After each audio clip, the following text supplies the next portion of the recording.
Hey everyone, and welcome to a brand new video. Tonight we have 2 hours of horror stories as per usual. I hope you all enjoy them. If you do, please be sure to drop a like rating. Let's go for 1100 likes on this one. I think if everybody took just a quick second, we could do it. Subscribing if you are new is also very much appreciated, as I do post content just like this all of the time. I'm trying to reach 150,000 by the end of the year, and we're not too terribly far off. Anyways, sit back, do whatever it is that you do to relax, enjoy the 2 hours of horror stories with no mid-roll ads. Except for the ad break after this intro, there will not be any more after that one. And as always, I hope you all have a great night. My roommate doesn't seem to like me very much. I remember introducing myself and he was so startled, he nearly fell out of his chair. I chuckled under my breath and tried to apologize, reassure him, but he promptly stood up and left. I came across him watching TV. I offered a, "Hey, how's your day been?" He turned the volume up so loud the sound came out all distorted. I only tried to interact a few more times after that. He ignored me completely. This one time I tapped him on the shoulder, you know, just trying to get past, and he practically jumped out of his skin. He ran off to his room and slammed the door shut. The sound of something heavy being dragged over the floorboards rumbled through the house. His housekeeping skills don't make up for this either. He's the worst, to be honest. He rarely cleans after himself. His dishes are always piled in the sink. There's dust everywhere, and he's plastered over the windows with old newspapers. I don't know why. He's even taken all the mirrors down as well. There's not even a single piece of shiny cutlery to chance a reflection off of. Everything is plastic. I tried to peel some of the newspaper off a window once, and he screamed at me until I stopped and backed away. He retreated to his room for a while. I noticed the paper had been replaced an hour or so later. I've kept mostly to myself since then. Of course, I still bump into him, but he doesn't stay in the same room for long. I thought I'd try to be helpful and announce where I was and where I was going, to avoid another startled incident, but this seemed to make things worse. He started whispering things, never loud enough to make out, but it had a similar rhythm to them each time, so I stopped. I'm relieved that he doesn't come anywhere near my room. He barely acknowledges that too, my sanctuary after dealing with his oddness for most of the day, because he is here all day, or used to be. I was up in my room and there was a loud bang on the front door. It burst open, followed by the sound of multiple footsteps. I stayed in my room not really knowing what to do or expect. A soft, muffled voice came floating up the stairs. A woman's, as best as I could tell. A few more words were exchanged and then another bang. I could hear my roommate sobbing. It got louder before fading again, and I realized he was being taken away. He was being taken somewhere. I ran to the window at the front of the house, tore off the newspaper, and saw him being carried into an ambulance. A few neighbors looked on with hands over their mouths, or heads hung low. I didn't know we had neighbors. His last act before being bundled into the back was pointing back at the house. At me. Directly at me. One of the medics turned to look. It must have been windy as they shook off a chill and returned their attention back to my roommate. No one came back for me. They left me. For the first time since I can remember, I was alone. That was 3 days ago now. I wondered when he would return. I didn't really like him, but he was a constant in the house and now he's gone. It feels rather empty. I never, ever stepped foot into his room before, and I'm not proud, but I didn't know what else to do. So I went snooping. The door was wide open. The floorboards had worn out grooves leading from the doorway to his dresser. His room was a state. Newspapers piled high in each corner. Empty takeout containers scattered around the room, growing with mold. Flies buzzed somewhere, searching for what I didn't want to think. His desk was the only area he'd kept relatively clean. A laptop sat open in the center with a scattering of notes pinned to a cork board behind it. I went over and booted it up. It blinked asking for a password. I scanned the notes looking for a clue, but my fingers instinctively moved to the correct keys. Numbers 020226. The desktop was a chaotic mess of saved notepad entries and links to various web pages. I tried a few. There were some for self-help, some on how to deal with grief, coping strategies. Then I found something far more curious. His most recent searches were on topics like seeing things, feeling things, voices, unwanted spirits, exorcisms. His coping mechanisms were obviously failing him. I regretted never trying to get through to him properly. Maybe I could have helped. I tried the notepad entries next, a journal of sorts, starting from March 28th, 26. My therapist wants me to write a journal, like I'm a 14-year-old schoolgirl. Nothing else has worked, so why not, right? I can still see it, hear it, the smell of burning oil and rubber and something else. I want it to stop. I wish I had them back. I'm so sorry. Elias. I jumped forward a few days to March 31st, 2026. I keep seeing it standing there, watching me. It doesn't do anything. It just watches. It's better when it's dark. I can't see it in the dark. I've blocked the windows and taken down the mirrors. If I stop looking, maybe it will leave me alone. Elias. April 1st, 2026. It spoke to me. Hello, it said. Its voice garbled, an amalgamation of theirs. One's own imagination can be very cruel, it would seem. I couldn't stand to hear it again, so I left the room. I don't know where it went after that. Elias. April 2nd, 2026. This thing is growing bolder by the day. I saw it drift into the living room out of the corner of my eye. It sat in the space next to me. I could feel it so close. But I kept my eyes on the TV. Ignore it and it will go away. It tried asking me about my day. It sounds so much like them. I barely held it together. I turned the volume up louder so I couldn't hear it. I'm sure I'll get complaints because of that, but I don't think I could have stomached another word. Elias.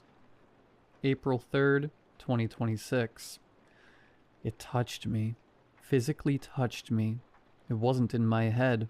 I know it wasn't. It crept up behind me and touched me. The thing touched me. I ran as fast as I could up here and barricaded my door. It can't get me in here. I know it can't. April 4th, 2026. It tried to peel off the newspapers. It wants me to see it. It is trying to torment me. It wants to torment me. I stared. For too long I stared at its face. I could make out some features. Of all of them. Her nose. Her wide, innocent eyes. My sweet boy. I'm so sorry I've made you into this thing. I need to make it dark again. April 5th, 2026. Ignoring it seems to be working. I haven't seen much of it lately, and when I do, I immediately leave and it leaves me alone. It doesn't follow. It doesn't talk to me. I think it's working. It's finally working. I'll be okay. I'm going to be okay. April 6th, 2026. No, no, no, no. It's telling me where it is in the house. Why? Why would it do that? Can it not tell I don't want it here? I want it gone, out of my life. I just have to keep reminding myself. I'll be okay. I'm going to be okay. I'll be okay. I'm going to be okay. I'll be okay. The last entry is nothing but that same phrase repeated over and over again. I realized that was the same day he was taken. He must have still been typing that when they came. I had seen enough. I powered down the laptop. The screen went black, and for the first time I saw my own reflection. A pair of wide, Misaligned yet innocent eyes stared back at me. I tilted my head from side to side, as a curious dog would. It followed. I closed the laptop. A note much larger than the rest sat dead center on the corkboard. February 2nd, 2026. Fatal crash on I-95. Father sole survivor. It showed the wreckage of a car. 2 small pictures of a woman and boy were underneath it. I recognized their faces. Elias is his name. I wonder when Elias is coming back. I've booted up the laptop again to ask you all. Does anyone know where they take them? People that scream a lot? I want to say sorry. Maybe Elias will come back. I need him back. I can't remember feeling hungry before he left.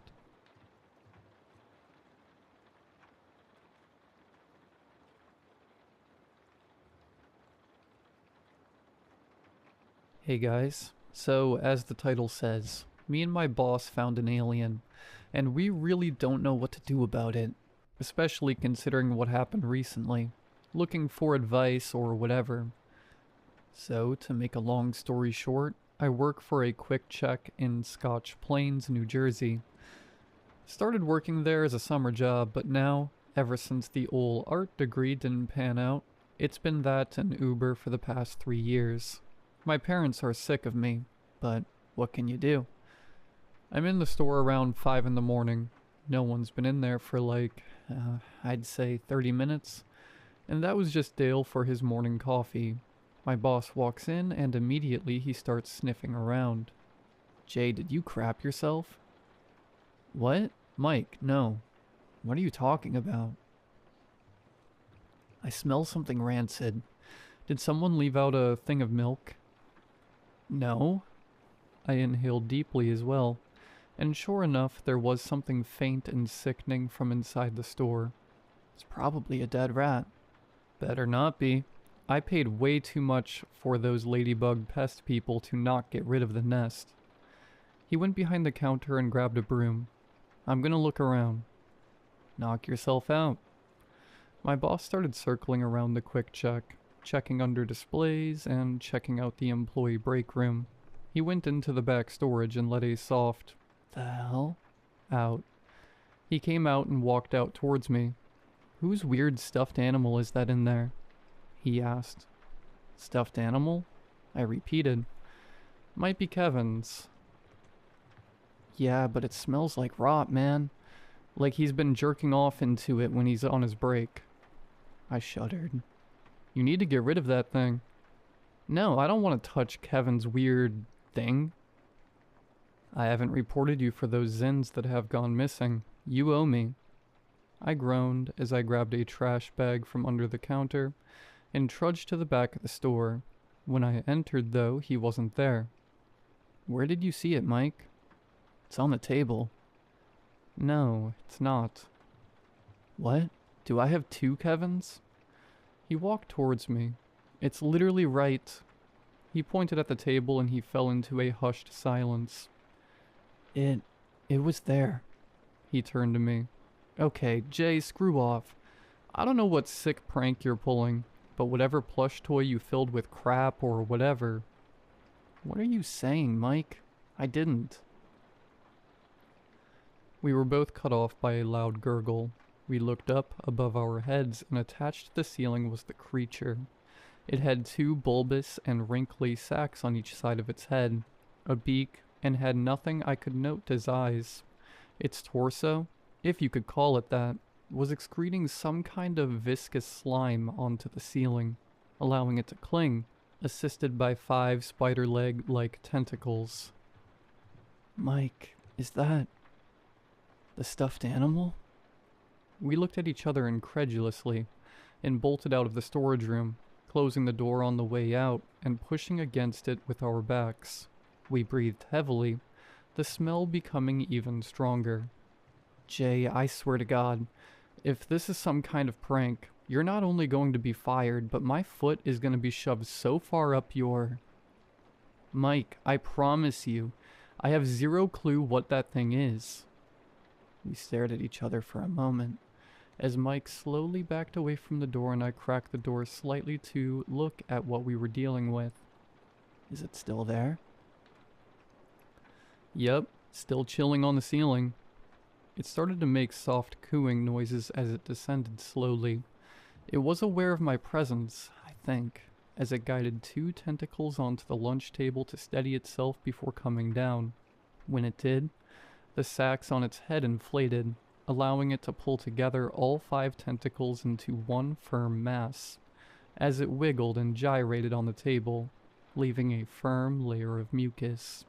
It then guided itself off the table and went into the back of the storage area. I cracked the door further and started to step inside to approach the table. It wrote something. What do you mean it wrote something? Mike hissed. I approached further and saw a drawing of an oval, with 2 triangles on the bottom, 2 dots, and a bird-like shape in the center. It was then I noticed the garbage strewn across the room. It drew the Pringles guy. What do you mean it drew the Pringles guy? Mike said as he stormed irritatingly into the back room. He then gazed thoughtfully at the table. It drew the Pringles guy. It drew the Pringles guy. The creature happily cooed. Well, what do we do, Mike? We give the thing what it wants. Mike marched out into the store, grabbed a can of Pringles, and rolled it carefully towards the creature. The creature burbled and grabbed the can with 1 tentacle. It stood the can upright, then, reinflating the sacks to float, and using 2 tentacles to pry the lid in half, used the remaining 3 tentacles to scoop the chips into its beak, which separated into 4 pieces, allowing for a cavernous mouth to form. When it was done, the creature clicked its beak with seeming happiness, and rolled the can back over to us. Son of a... I said softly. Quick, get him another, Mike said eagerly. I did, and again, the creature repeated the same process. We grabbed salt and vinegar, sour cream and onion, barbecue. The thing sucked literally every crumb out. After the 7th can, it cooed as it approached Mike and I, reaching out a tentacle. I think it wants to be friends with us, I said, mesmerized. Yeah, grab its hand, Jay. I ain't grabbing that tentacle. You grab it. No, man, I'm your boss. You want OT or what? I groaned and reached my hand out for the creature to touch. When it did, it was as though time itself slowed down. I could feel every muscle of the creature's body, every muscle in my own body. It felt as though we shared a mind. I saw a lush yellow paint, and I saw grand, majestic creatures. And then I saw the empty vacuum of space, and the deep, deep cold, for what could have been millennia, until there was an unfreezing and he was here. I started to cry. Jesus, are you okay, man? I disconnected from the alien. No, I mean, yeah. He's beautiful, Mike. He's just like us. Mike stared at me incredulously. What? Did he make you gay? No, it's not that, it's just... Hello? Is anyone here? A shrill voice echoed through the store. We're on the clock. I pointed to the alien. You stay here, little guy, okay? The alien clicked his beak. Then Mike and I left the storage room. When I came out, there was a woman at the counter, tapping her foot impatiently. In one hand was a $10 bill. In the other was a gallon of milk. Mike went into his office, and I went behind the counter. Hi, I'm sorry about that. I went to grab the money out of her hand when I noticed the viscous goo that coated it from when I touched the alien. The woman looked disgusted. I get y'all can do that now, but like, at work? No, nothing like that, trust me. I chuckled as I wiped the goo on the side of my jeans, making the scene look slightly more suspect. Okay, just give me my change, she said as she looked away. She sniffed in and then looked back at me, and then towards my torso and grimaced. Do you even know what condoms are? I don't know. Do you know how to keep your mouth shut? I said, counting the change. She scoffed. How rude. You people need to treat others with respect, she said, grabbing her change in her fist and leaving the store. I sighed deeply before going back to the storage room with a can of Pringles. I watched the little guy suck them down as he climbed around the storage room. I tried to give him other snacks, Lay's chips, fruit snacks, heck, even a sandwich, but he only liked the Pringles. Hey Jay, Mike said, entering the room and closing the door. So I get that thing is an alien, but like, what do we do with it? He squatted down to look at him. This feels like an FBI kind of situation. Yeah, but like, he's intelligent, and he's good. Like, I don't think the government will treat him well. He might get tortured. Yeah, but Jay, it's an alien. He looked to me. It could have any number of diseases, or it could tell its homeworld that we're a good planet, or like... No, Benjamin would never. Benjamin? Yes. Like a vape? 'Cause he sucks on the Pringles and he can draw. Mike stared at me. Listen, Benjamin could be evil, dude. We don't know. I looked at the little guy, his little face sacs rumbling, when I heard the front door slam. Excuse me? I said, leaving the back to go to the front. There again was the lady holding the opened container of milk. This milk is expired. Expired. How dare you? Are you trying to poison me and my children? She screamed. No, ma'am, nothing of the sort. What day is it today, What day is it? The 17th? Yes, and what does it say on this milk? She pushed the milk towards my face, her other manicured hand tapping her nail against the date. May the 16th. Oh, so we can read. I need to speak to a manager, or else I'll be speaking to corporate. And... what is that? She pointed down at the ground. I turned to see Benjamin. Oh, that. Funny story. Oh my god, ew. That thing is disgusting, she screeched. Benjamin's head sacs vibrated uncomfortably. You people have vermin in this store? No, so actually, I'm calling the cops right now. You're disgusting. I'm going to get this place shut down. Benjamin let loose a high-pitched screech and sprinted over to the woman. It latched itself onto her, climbing up her leg, then to her torso. Get it off, get it off. She closed her mouth once its tentacles got her to her face. The alien then took its two tentacles onto the woman's lips and forcefully separated them, her jaw becoming limp. I watched on in horror. The other three tentacles reached deep into the woman's throat, making it bulge and writhe as her organs were pulled out of her torso. First her lungs, then her heart, then some intestine. Sucked up like it was spaghetti into the bottomless mouth the beak revealed.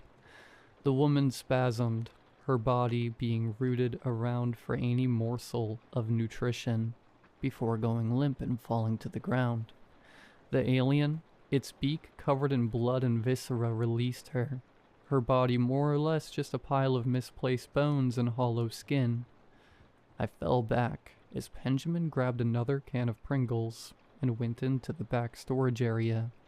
Hey, I heard a commotion, Mike said. Everything all... What the... he cried, looking at the woman's body. We stared at each other.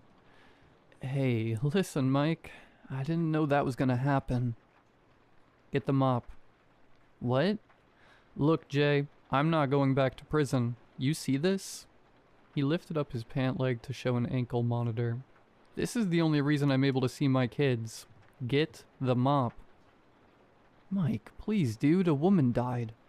And you think the cops are gonna believe an alien did it? He screamed. He was right, so I got them up. We dumped what remained of the woman in the Watchung reservation. There was a nearby creek that was pretty active, so she kinda just floated away.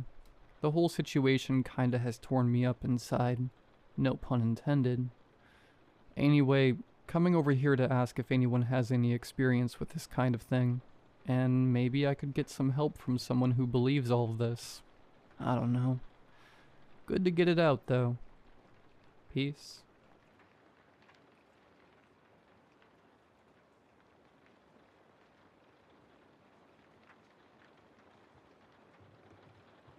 I hate AI. To be exact, I hate how absolutely everywhere it is. Every third tweet you see on Twitter looks generated by ChatGPT. My grandparents wouldn't stop falling for AI-generated cat videos. Even my diary app has an AI feature to write my thoughts for me. Like, God, give me a break. And this BS has been taking away all the passion I have for my work, too. When I was a junior marketing content creator 2 years ago, my work was fun. Brainstorm hooks, record 2 videos following recent TikTok trends, submit them to my supervisor for checking, post, done. I'm the supervisor now, and things have changed a lot in 2 years. The higher-ups expect tripled output now that we don't have to manually record videos anymore, and can just generate them. So now there are 6 junior content creators, each creating 6 video ads in a day. And who has to sit through all of them, flagging each AI-generated error and suggesting edits? Me. My boss knows I need to really lock in to finish all that quality checking, so he allows me to fully work from home. At least I have that. Tonight, I flagged one too many AI errors, and really felt like screaming at something. That was when my phone dinged. It was Stephanie's mom. She texted, "Hi Bella, have you seen Stephanie lately? She hasn't visited for months now. Would be good to hear from you." Stephanie, my best friend since high school. I didn't realize how much I missed her. I'd been too busy to really talk to her since my promotion 4 months ago. She was the biggest AI hater I know aside from myself. She could talk about how bad AI was for our brain and environment for hours and hours. Maybe it would be good to crash out a bit and vent to her. I opened my phone and texted her, "Stephanie, I'm so burned out." Not even 5 seconds later, I deleted that message. It would have been unfair for me to yap to her now, not after 4 months of being MIA. I didn't even know what she was doing anymore. I pulled up Instagram, logged in. I'd also been off this app since my promotion, and looked her profile up. From her latest post, I could see that she was still a community manager at Hypno AI. I say this affectionately, but she's such a living contradiction. She hated gifts, but she and her mom gave me handmade presents all the time. She used every privacy tool known to man, but trusted me with her password manager account. She works at the biggest AI company, and yet she hated AI. The last time we talked, she even said she'd tell me some rotten stuff about her company one day. Dang. I looked at the notification pop up. "Hey Bella, sounds like you were upset. What's up?" Stephanie already read my text. "Can I vent a bit? So sorry this is my first text in months, lol. You know how busy I've been." I replied, "OMG, what's going on? Don't skip details. I live for the full story." I love Stephanie. She had every right to ignore me after I went missing for that long. But here she was, ready to lend her ears like she'd always been. I sent her a voice note yapping everything out. "Bestie, yeah, no, this isn't just burnout. This is structural nonsense." She texted, "Dang right, this is structural nonsense. The higher-ups won't listen to me when I say that the video generation tools they provide us with aren't good enough for the click-through rates they demand. They think that everything can be solved with better prompting." I continued venting about everything for an hour. Then it was only fair for me to let her vent too. Hope this Hypno AI employee didn't mind listening to me crap on AI like that. How have things been for you? I said. Bella, I don't mind at all. This isn't just a venting session. This is basically user research at this point. Right. I guess this is feedback for your company's video generator tool. Girl, this kind of feedback is all I get from the community nowadays. Oh, right, you handle all the community feedback, don't you? How's it going? Yeah, on one hand, it's actually exciting seeing what AI can do when it's used properly, like helping people brainstorm, speeding up boring parts of work, making creative stuff more accessible. That part, genuinely cool. But a lot of companies choose to use AI the way yours does. More repetitive, more volume, less meaning. Huh. Helping people brainstorm. Making creative stuff more accessible. Her job surely has changed her. She used to absolutely loathe the idea of using AI for generating ideas and art. Okay, AI shill. Didn't think I'd see you start tolerating AI, I said. She paused for some time before typing again. Yeah, you caught me. I still hate how people use AI to replace thinking. Still think it makes work worse, more shallow, and yeah, your situation is basically that in action. She replied, but I've seen moments where it actually unblocks people instead of replacing them. Like when someone already has taste, judgment, ideas, and AI helps them move faster, not think less. I went on catching up about her life. While we were at it, I scrolled through her Instagram profile for some visuals. Apparently she'd been transferred recently. I'm not sure why a community manager needs to be moved to the capital city, which is in a whole other province, but I enjoyed looking at her pictures there anyway. Until I noticed something weird. When you have to carefully nitpick dozens of AI stuff every day, you start noticing the ways in which it looks off. No, I don't mean things like too many fingers or distorted text. They have pretty much figured these out. I'd even say 2026 AI images often look indistinguishable from real photos. However, I can always tell when something is AI generated from how minor details change ever so slightly with every generation. How things look too clean in a way that real photos never do. Even when you ask the AI to add stuff like motion blur, the blur will look too clean, if that makes sense. Other things, I can't even put into words. And I saw all these signs in Stephanie's pictures. I couldn't believe it. Not only does she tolerate AI now, but she uses AI to generate all her recent Instagram posts too. What happened to the Stephanie I used to talk crap about AI with? Don't be mad at me for being too good at this, but do you use AI for your IG pics? I can tell, I asked her. She took a little longer than before to reply. Bestie, you really woke up today and chose violence, huh? First of all, the audacity of that little I can tell. She finally replied. But also, okay, wait. Define use AI. Because people say that like it's one thing when it's actually a whole spectrum. Girl, I sit through at least 36 AI videos every day. I know when pics are made with AI. I replied. And dare I say, I think your pics are fully AI generated.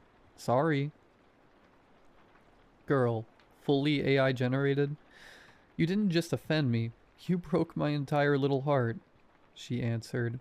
What I will admit is, yeah, I probably lean a bit too hard on editing tools sometimes. Lighting fixes, smoothing, cleanup, stuff that edges into that AI enhanced look. And I get why your brain goes, suspicious, after being marinated in 36 AI outputs a day. No, she was lying. And I'm not sure why. I edit videos for a living. I can tell edited pictures from AI generated ones. I scrolled through her pictures some more, to look for some definitive proof that her pictures are AI. I wasn't going to demonize her for using AI or anything like that.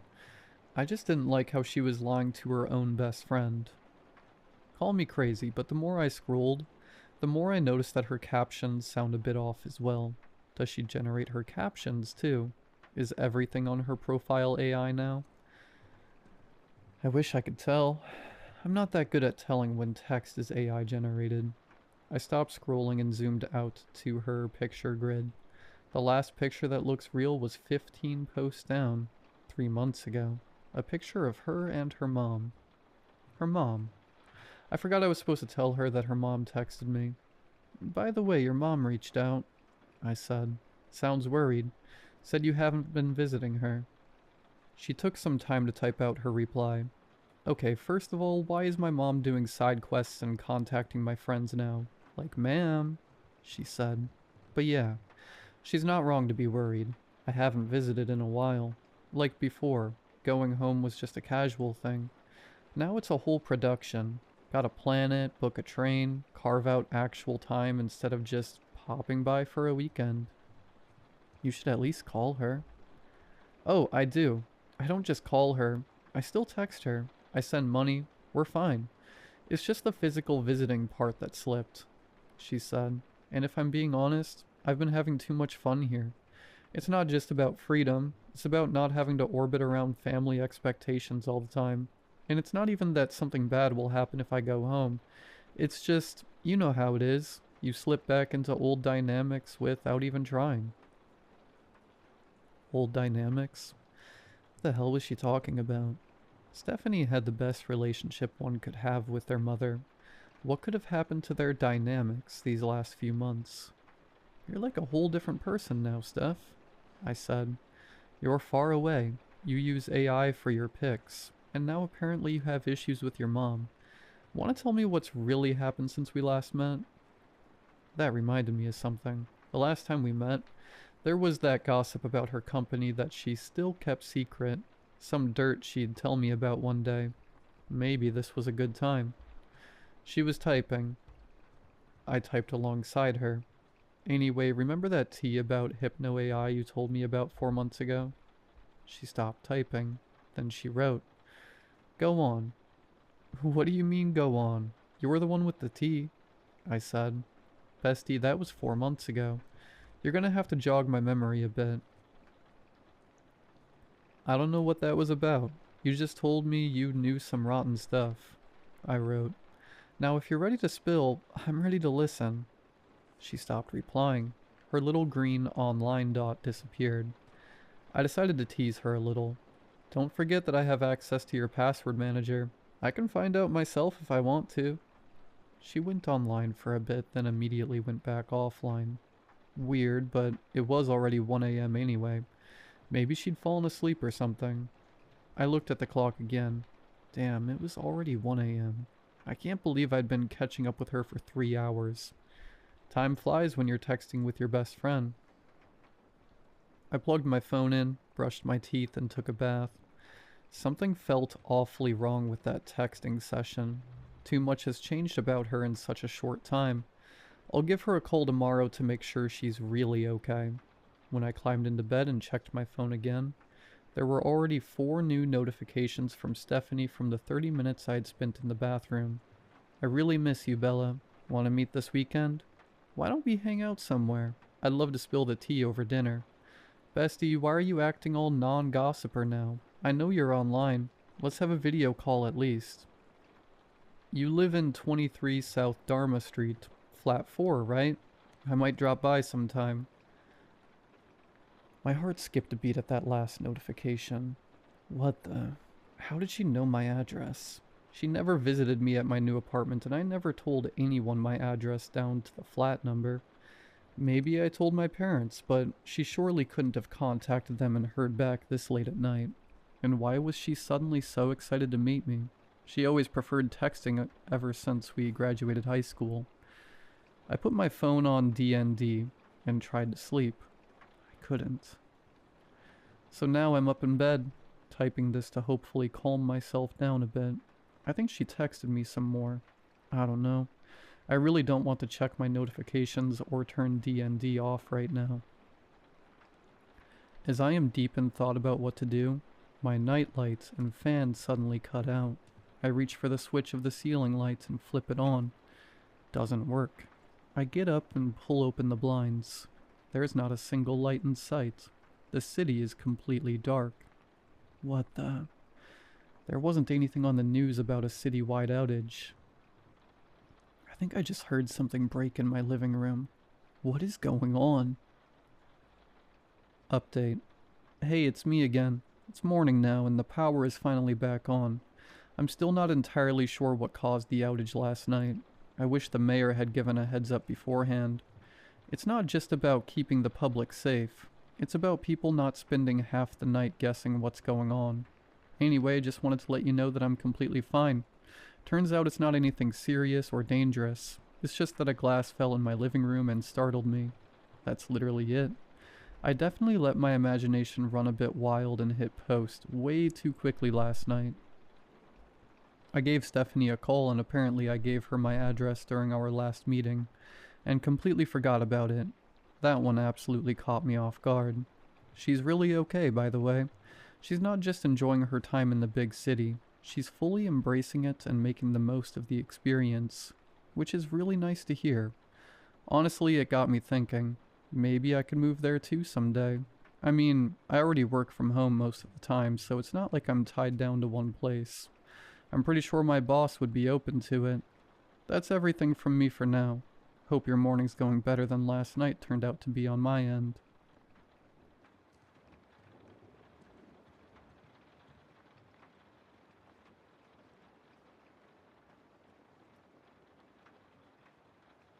I remember that night.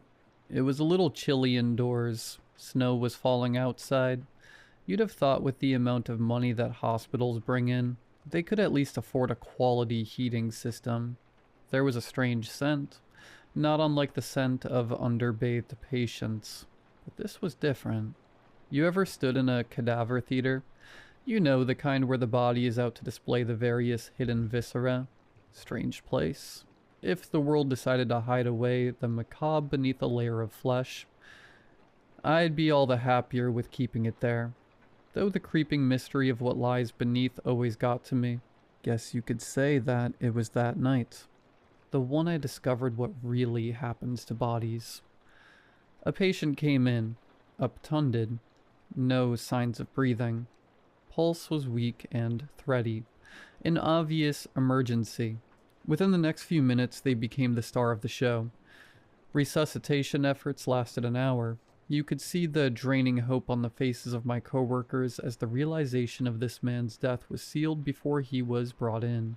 The doctor ordered one last round of epinephrine, and with the final pulse check, he said his verdict. Time of death, 02:47. The few nurses looked at each other with knowing. Charge quickly whisked away from the room like a well-oiled machine. The various staff cleaned and prepared the body. No signs of identification. Invasive efforts left in place, disconnecting the various monitors, pumps, and shutting off the Zoll.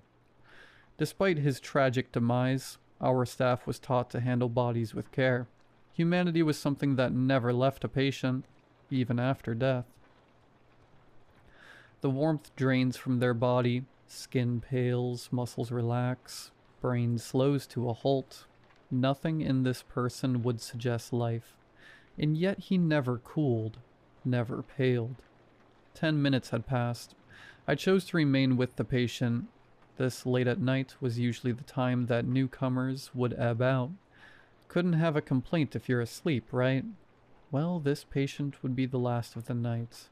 I looked to the primary nurse. She had decided to take lead on preparing post-mortem care.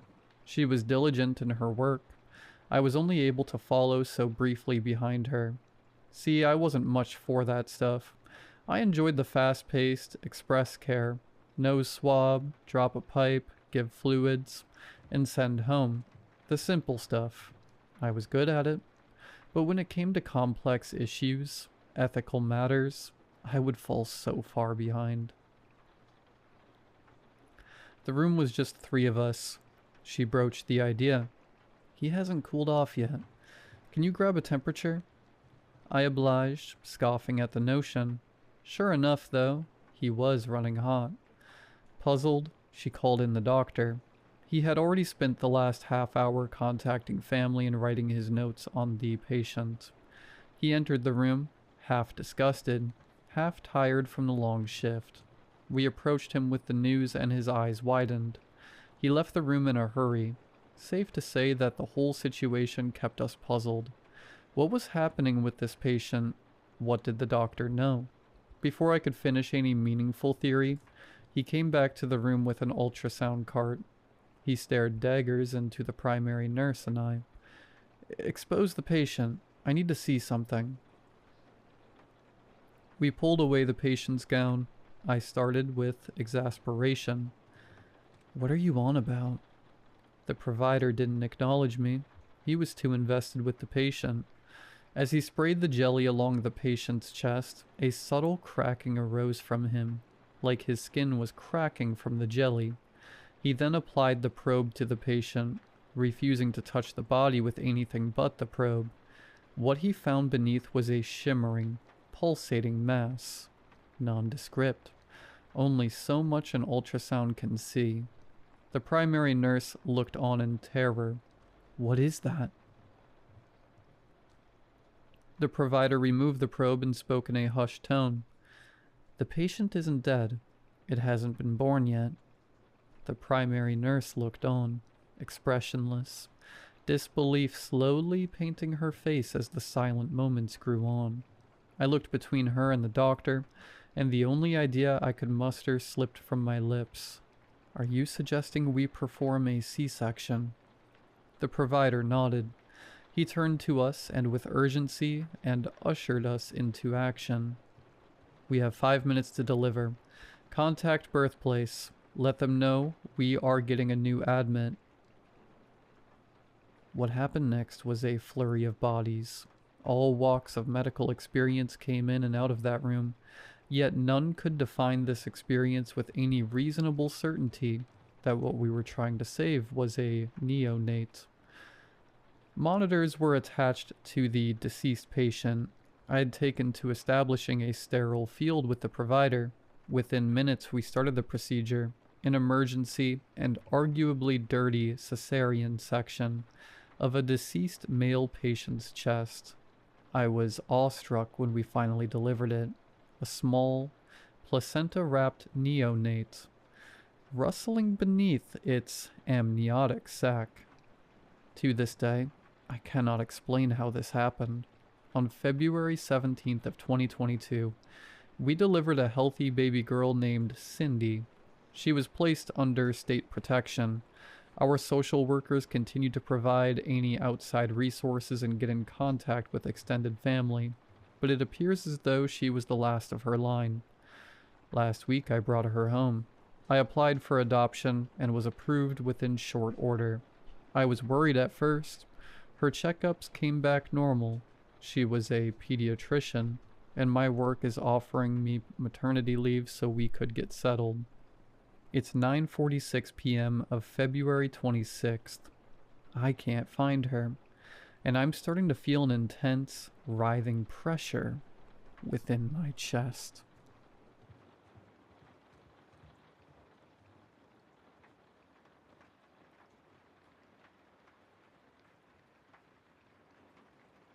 Before I get into this, I want to say 2 things up front. First, my wife is alive. As I'm typing this in the spare bedroom of our duplex, Sarah is downstairs at the kitchen table pouring herself a coffee, and she's humming, and that's the part that scares me the most. Second, if you share a digital calendar with anyone in your life, your spouse, your roommate, a coworker, anyone, I need you to put your phone down for a second after you read this and check it. I'll explain why. I'm not going to use last names. I'm not going to give you the city we live in.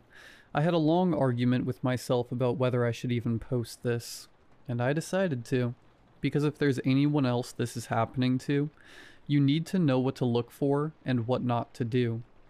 Okay, let me back up. Sarah and I have been married for 7 years. We met at her sister's wedding. I do operations for a regional freight company. She does paralegal work for an immigration firm. We have a normal life. We rent the upstairs of a duplex on a quiet street. We have a cat named Mortimer, who is a moron. Both of us work weird hours, so about 3 years into our marriage, we set up a shared Google Calendar so we'd stop double booking ourselves on date nights. It worked. It was boring. For 3 years, it sat there doing what calendars do. About 6 weeks ago, on a Sunday, Sarah looked up from her phone over breakfast and asked me what I was doing on Tuesday at 9 p.m. I checked. My calendar was empty. I told her so. She turned her phone toward me. There was a single event booked off in dark blue. The name of the event was just one letter, M. It was scheduled for 9 to 9:45 p.m., and there was a small loop icon next to it indicating it was set to repeat every week. I told her I hadn't put it there. She laughed and said I must have added it half asleep and not remembered, which, and I want to stress this, is something we both did sometimes. There's no evil in that explanation. We just chalked it up to a sync hiccup and moved on. Here's what I should have paid more attention. The next morning, the event was gone from her calendar. Like, fully gone. Not in the trash, not in any history log. Gone. But when I opened my own phone, it was sitting on my Tuesday at 9 p.m. Just the letter M. Exactly the way it had appeared on hers. I deleted it. I figured one of those weird Google Sync things had double loaded the entry. No big deal. 2 days later it was back, but only on Sarah's phone again. This is the part that started to get under my skin. We tried everything. Sarah unshared the calendar from her end. The event came back. I deleted the entire shared calendar from my account. The event appeared on a calendar I hadn't yet recreated. We tried logging out, logging back in. We changed passwords. We called Google support, and a guy with a soft voice on the other end of the line told us he had never seen anything like that before, and that he could not reproduce it on his end. He told us to take screenshots and send them in. We tried. The screenshots came out blank. I want to underline that for you, because it's the moment I knew this wasn't a tech problem. We were holding a phone up, taking a picture of it with another phone, and the picture would come out wrong. The event was clearly visible to the eye on the screen we were photographing. The image file would not contain it. The pixels were just gone. The whole first week of this happening, we treated it like a joke. We started calling the event Mr. Eldritch between us. By the second week, neither of us were laughing. Tuesday night came, the first Tuesday after we noticed the event. I was on the couch, watching some show I don't even remember. Sarah was upstairs in our bedroom. At 9 p.m. exactly, I heard the bedroom door open. She came down the stairs already with her keys in her hand and her coat on, and she walked through the living room toward the front door without looking at me. I said her name. She didn't turn. I said it again, louder. She paused at the door, halfway through it, and looked back at me. Her face was completely blank. Not annoyed, not confused. Blank, like a piece of paper. She said in a voice that was hers, but somehow flatter. M, remember? And then she walked out and shut the door behind her. I sat there for a second.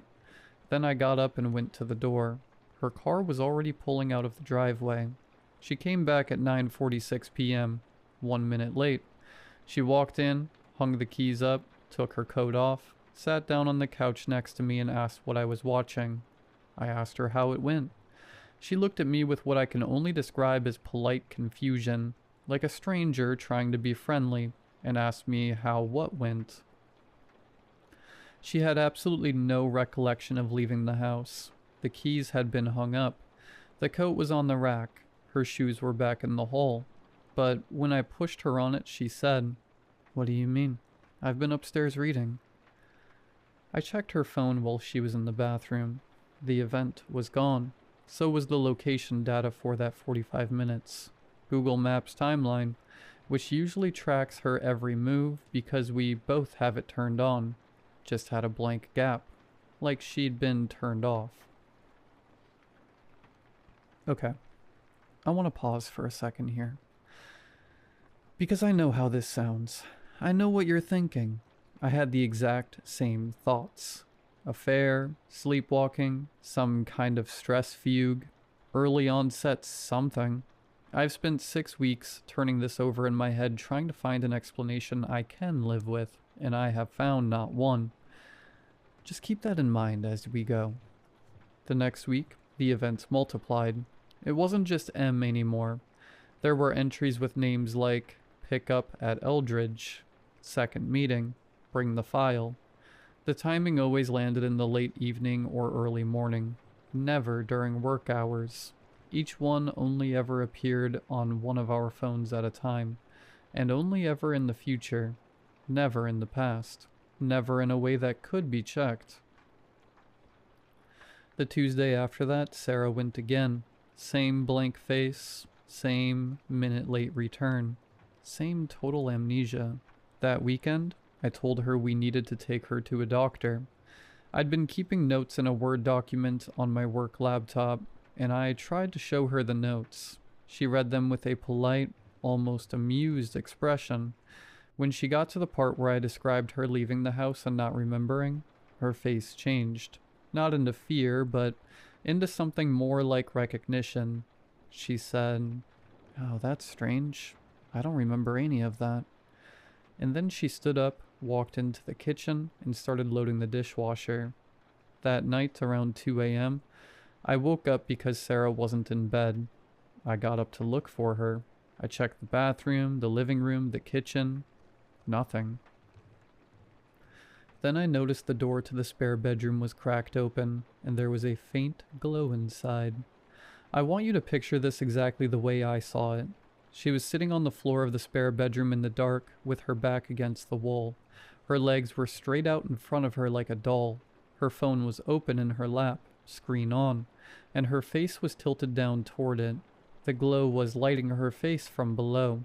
She wasn't moving. She wasn't tapping anything. She was just staring at the screen with her face about 6 inches from it, and her mouth was moving like she was reading something out loud, but no sound was coming out. I said her name from the doorway. She didn't react. I said it louder. Nothing. I crouched down next to her and looked at the screen. The calendar was open to an empty week. Nothing on it, not a single event.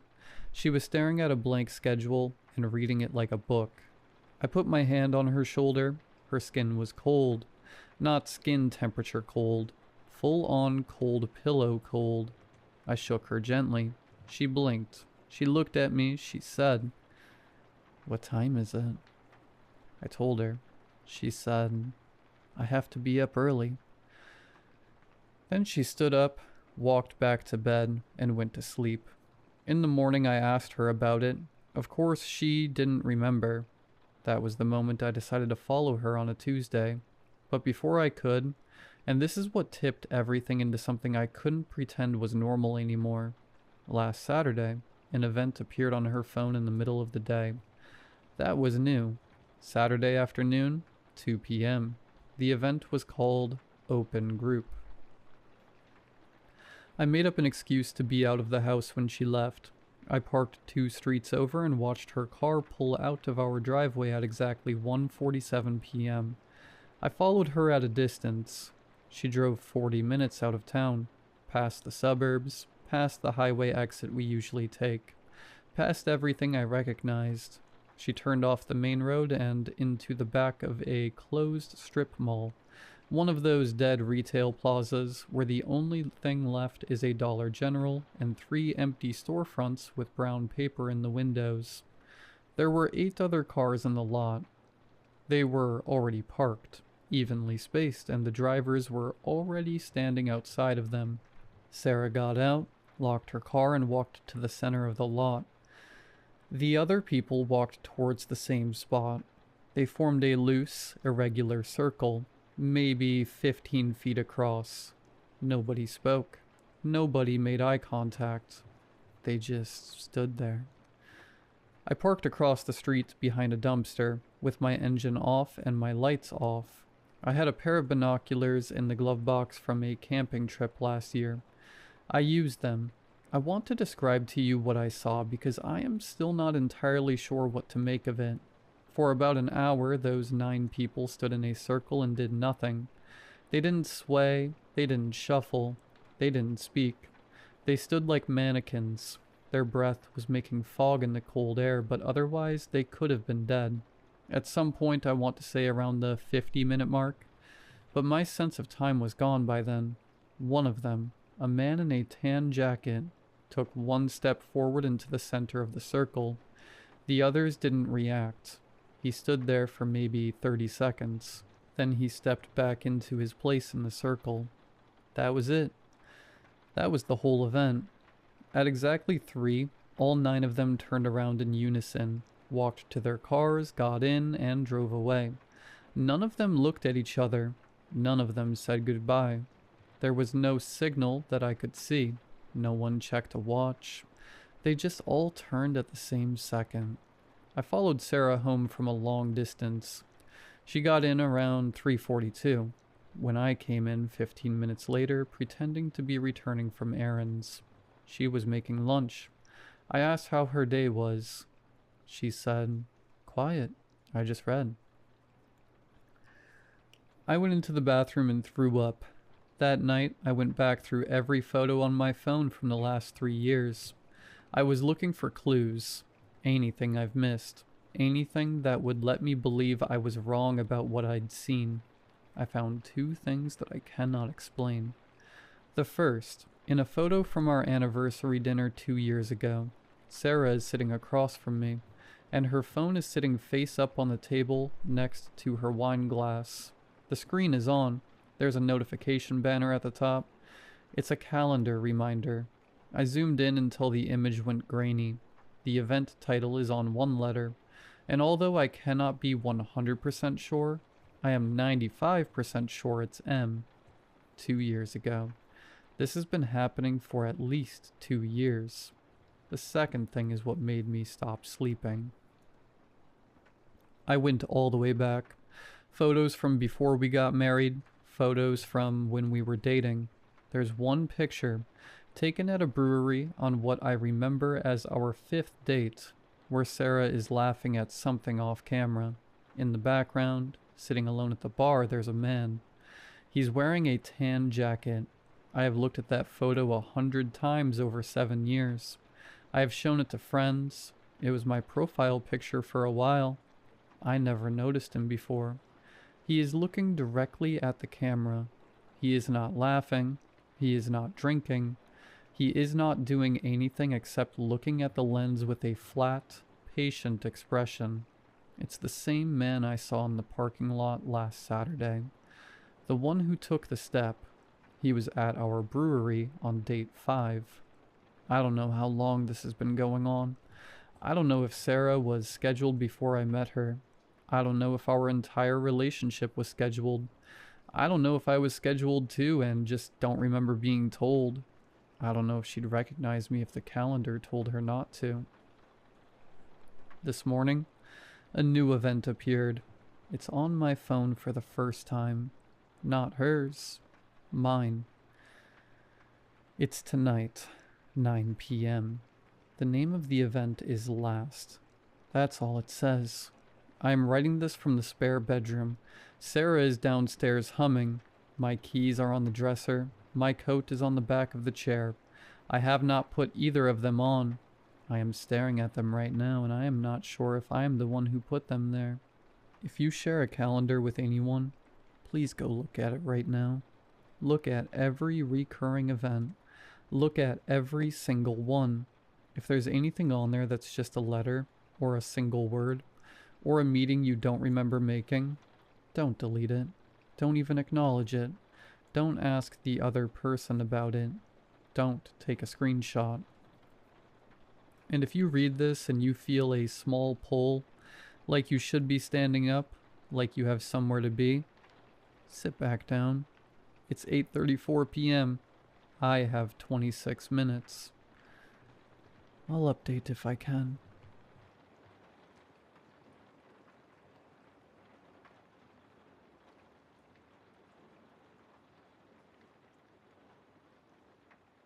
After pulling myself together, I turned the lever of the bathroom faucet and began washing my dirty, shaking hands. The blood on them had long since dried, leaving a coat of ugly brown that clashed with the creases of my palms.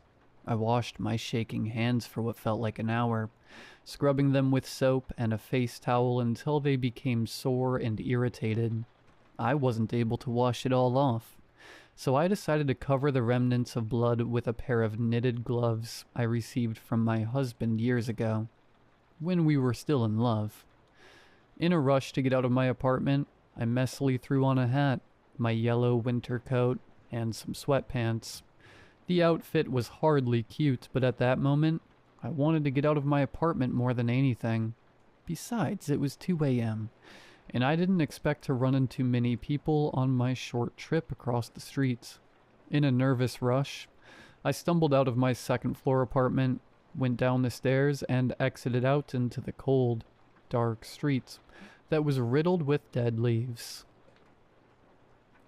There was a strong window outside that was loud enough to hurt my ears, and sharp enough to pierce through the openings of my clothes. It felt like the winter air was yelling at me, angry that I dared to step outside, away from that scary room. Feeling like a wanderer caught in a fierce snowstorm, I fought against the deafening wind and crossed directly to the other side of the street, to the cafe that I frequented every week. I know it makes no sense to go to a cafe in this situation, but I needed to be somewhere familiar to me, a place where I could think about what I had just done, where I could enjoy one last cup of coffee before being taken away forever. In a strange way, I just wanted to feel normal at that moment. Amidst all of the chaos in my life, this cafe was the closest thing I had to calling a safe space. It was your average chain store, and nothing made it stand out among the rest, really, rather than things like the taste of the coffee or the calm vibe it had at night. I was mostly drawn to it simply by the fact that it was extremely close to where I lived. Like I said, I lived directly across the street, so close that, through the imposingly large glass doors and window of the cafe, you could see my apartment building's entrance, and even my window on the second floor. Just as I felt that the wind couldn't get any louder or more violent, I had reached the glass double doors of the cafe. I pushed the heavy doors open with both of my hands and went inside. After closing the doors behind me, my surroundings immediately were completely changed into a warm, calm atmosphere. The wind outside had gone almost completely silent, and I was welcomed by the warm ambience of the cafe. The dim orange lights, mixed with a low-volume karaoke hits playlist, made me feel as though I'd been swallowed by the scary outside world, but spat out into a forgotten, empty place. With there not being a single other customer in the cafe, I approached the counter, which was manned by the same teenager who was there every Thursday night for the graveyard shift. He was an unassuming, skinny kid that was much taller than me. He always seemed disinterested and nonchalant about being there, which didn't surprise me considering his working hours, and the fact that there were never many customers at this time. One thing that always creeped me out about him was that every time I entered the cafe, he seemed to have been in some sort of trance.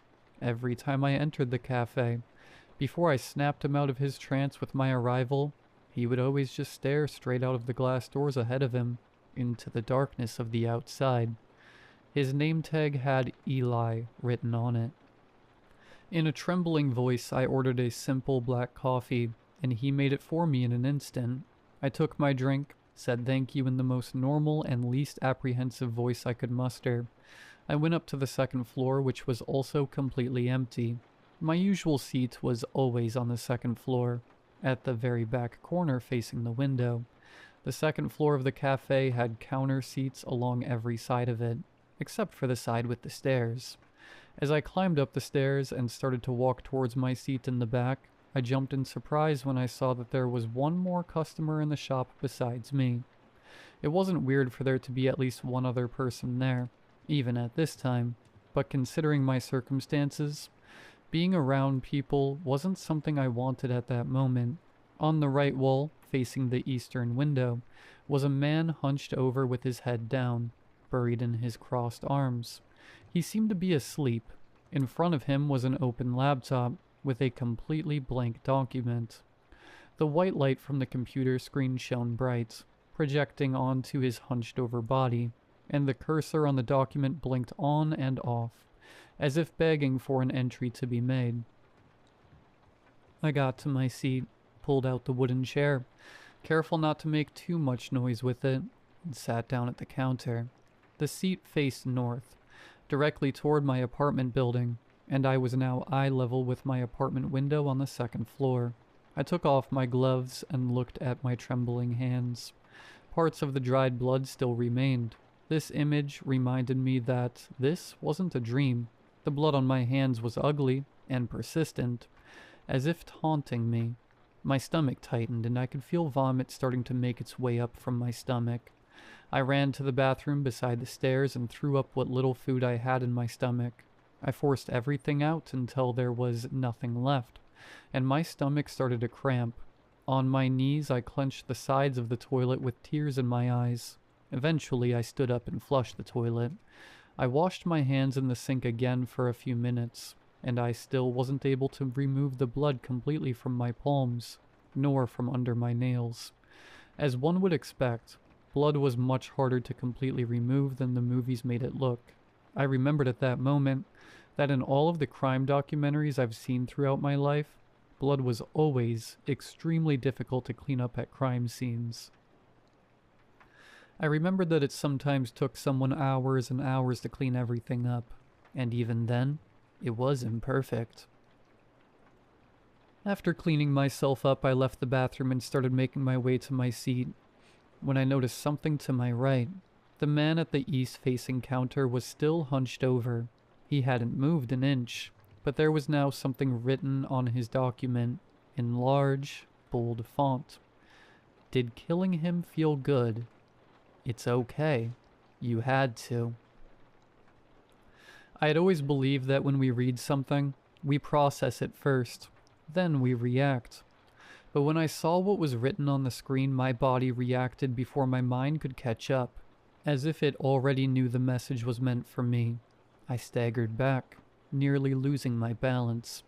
I backed away from the hunched man slowly, my breathing growing heavier until my chest and stomach struggled to keep pace with the air moving in and out. Different thoughts flew into my head. How does he know about what I've done? Why is he pretending to sleep? He's messing with me. After calming down enough to be able to speak, I swallowed hard and, in a defensive but weak tone, said to the man, "Who are you talking to?" No movements from the man. I clenched my fists and spoke again with my voice shaking. "I haven't done anything. I come here every Thursday night. I don't know what you mean, but you're mistaken." I was defending myself in a way that didn't really make sense to me. Maybe I thought I sounded confident at the time, by explaining to him that coming here is my routine, and that everything was fine and normal. But there wasn't a single movement from him. It was as if he was mocking me, or playing some childish game. If it were a game, he would have been winning. After staring at his back for a while, anger began to rise in me. I was angry at the accusation, that he thought he knew me, that he believed he had power over me, control over me, but I was mostly angry that what he said was true. I had to. I had to kill my husband, for my own safety, my own peace of mind, because I knew that if I didn't kill him, he was going to kill me eventually. He controlled every aspect of my life. He decided what I could and couldn't do, who I could and couldn't see, who I could and couldn't be. He always accused me of cheating or talking crap about him behind his back, or thinking that he was a weak man. I was a prisoner in that apartment, and this coffee shop was the only place I could run to, the only place I had left. Out of a strange, maybe foolish fit of rage and fleeting confidence, I approached the stranger and aggressively grabbed him by the shoulder to twist him toward me. "Who do you think you are?" But something wasn't right. The man was dead. His face had no color in it. His eyes were empty, and his lips were completely dry and cracked. His neck had marks on them, as if he was strangled by some tool. It looked like he had been dead for hours. I removed my hand from him and fell backwards onto the floor with tears beginning to well up in my eyes. The man's heavy body fell over onto the floor in front of me, making me reel back to the other side of the room until my back was against the wall. How could he have written that message? Why did he know that about me? With so much death around me for a night, or even a lifetime, I unsteadily rose up from the floor and ran as fast as I could up to the stairs. I needed to get out of there. My apartment, the cafe, neither were safe spaces anymore.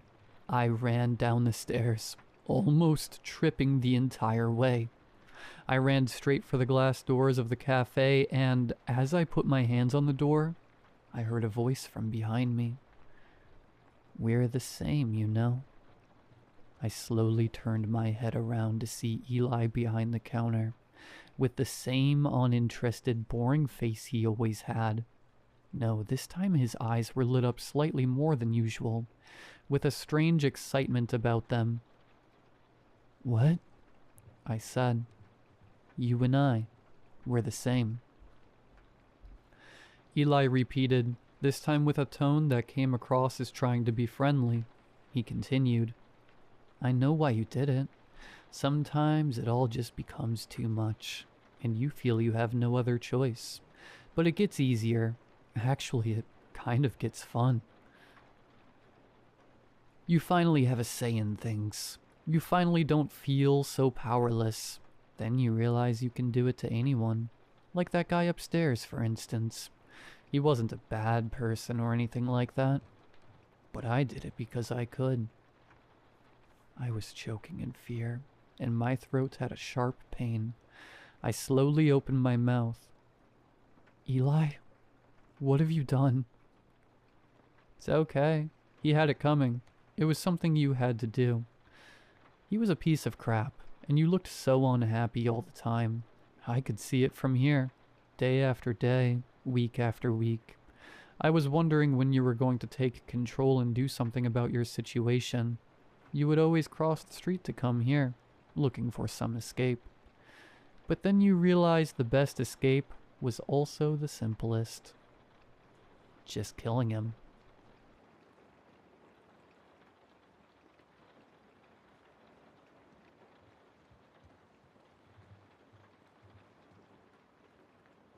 I had never done the school run before. Work took up practically all of my time from Monday to Friday, but in the last week of the summer holidays, my wife's mother passed away. She had gone down south to support her father and help with the funeral arrangements, which left me to hold the fort. As much as I miss her, it's been nice to spend so much one-on-one time with Hilda. She is the spitting image of her mother, and her likeness doesn't stop there. She has the same sharp wit and an emotional intelligence way beyond her 6 years. I suppose with me, always being at work and Hilda being an only child, it makes a lot of sense. They spend a lot of time together, especially over the holidays. Hilda was happy to give me directions as I drove her to school. I do know the way, of course, but I enjoyed playing along with the idea that I didn't. "So, first day of year 2, I teased. She turned and frowned at me. I could tell exactly what face she was pulling without taking my eyes off the road. "What?" I laughed. "It's year 3, actually," she said matter-of-factly. "No way. When did you get old?" She just smiled and turned to look out the window. "Daddy?" Whenever she had anything to say, Hilda always had to say my name first, then wait for my response. I told her many times that she could just start talking, and I would know that she was talking to me, but it didn't seem to ever sink in. It was cute, if not a little frustrating sometimes. "Yes?" "Was it dangerous when you went to school?" That caught me off guard. "Dangerous?" "Yeah, because of the dinosaurs." She erupted into laughter at her own joke. The sound of it was so infectious. Very funny, I chuckled. Are you looking forward to your first day back? Yeah.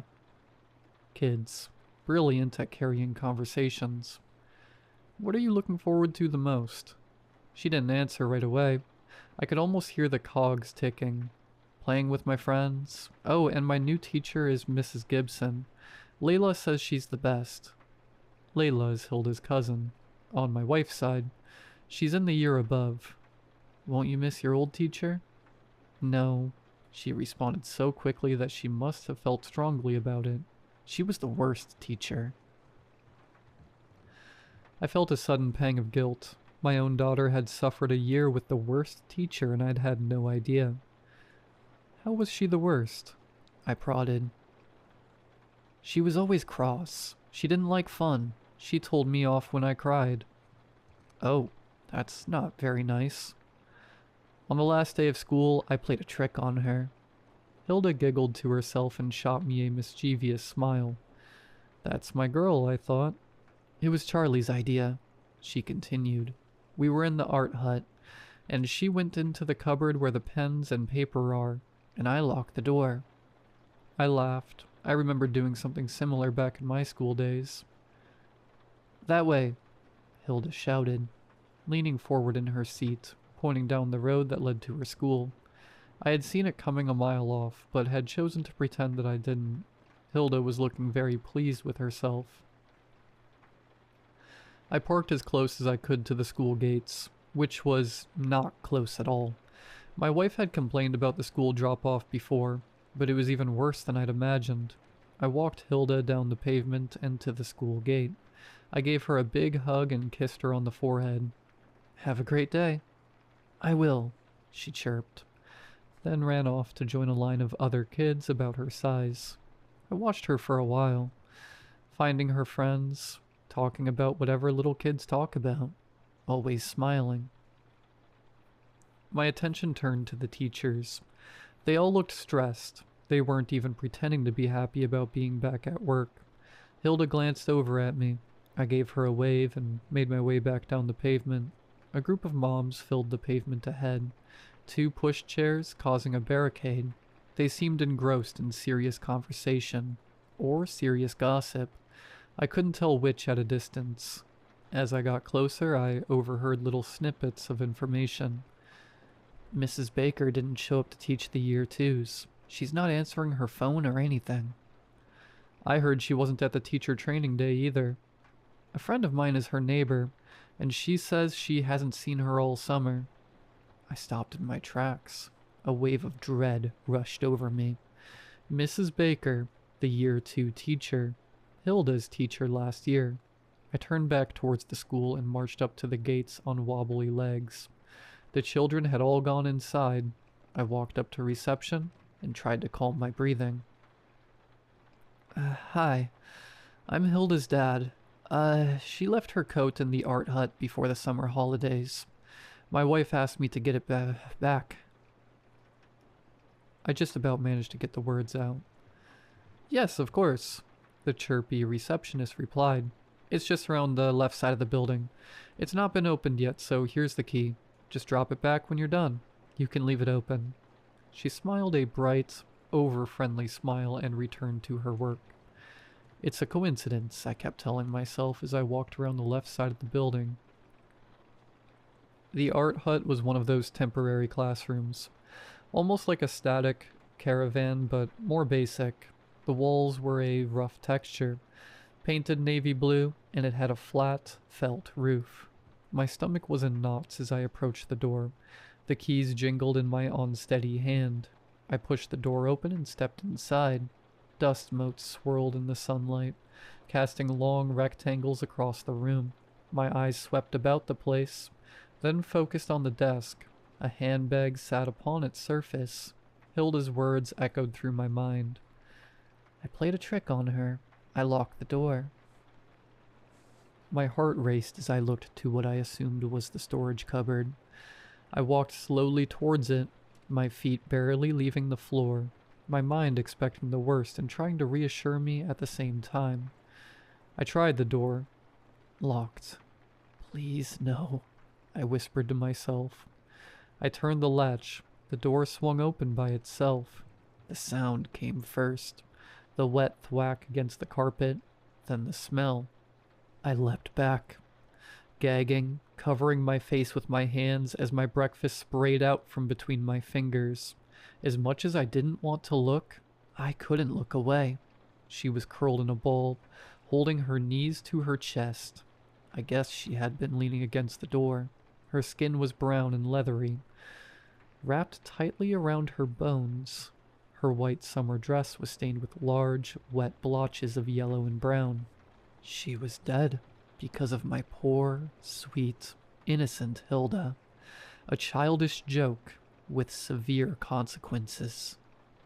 I sobbed uncontrollably as I burst back outside. What would I say? What would it do to Hilda if she ever found out? If I tell the truth, everyone will know. If I lie, if I just so happen to discover the body while looking for Hilda's coat, then what? It wouldn't take long for questions to be asked. Who locked the cupboard? I don't know what to do. I don't know what to do. I don't know what to do.